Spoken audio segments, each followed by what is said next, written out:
les lentilles convergentes et les lentilles divergentes. Alors, nous allons mettre en parallèle les deux types de lentilles. Donc, la lentille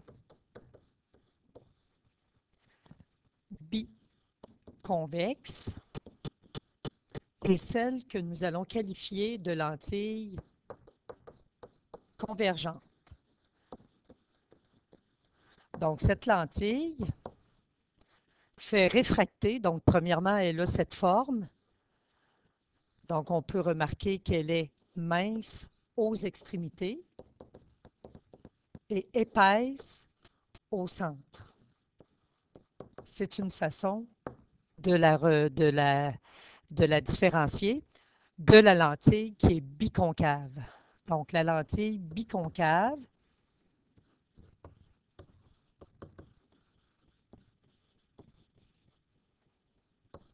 on l'appelle aussi la lentille qui est divergente parce qu'elle fait diverger les rayons.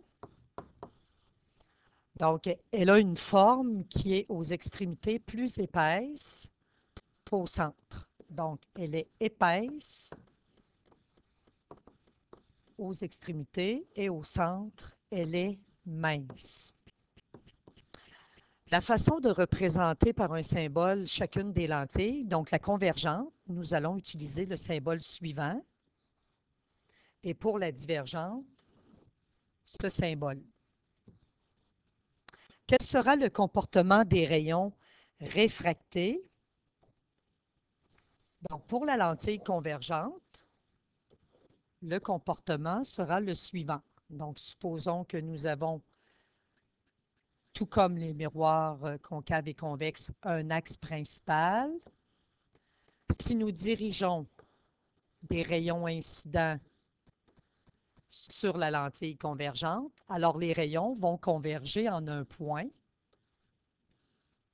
qu'on appellera le foyer principal. Donc, le foyer principal.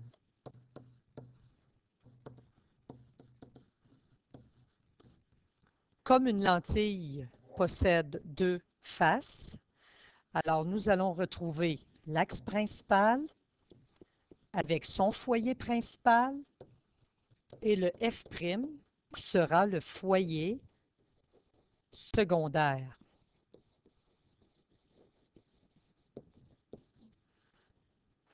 Donc, la lentille biconvexe, on l'appelle aussi la lentille convergente parce que les rayons incidents passent à travers la lentille et sont réfractés en convergeant vers un point qui est le foyer principal.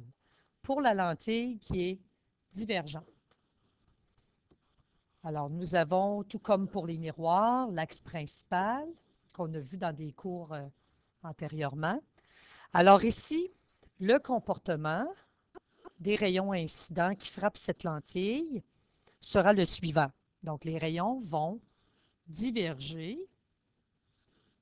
Celui qui passe par le centre optique ne sera pas dévié. Donc, si nous prolongeons les rayons qui sont réfractés, il y aura un point de rencontre sur l'axe principal et ce point de rencontre-là va correspondre à notre foyer principal. Donc, le foyer principal se trouve devant la lentille pour une lentille qui est divergente. Et le foyer secondaire est équidistant, donc c'est symétrique par rapport à la lentille. Donc, on va le retrouver du côté droit de la lentille. Donc, c'est le foyer secondaire.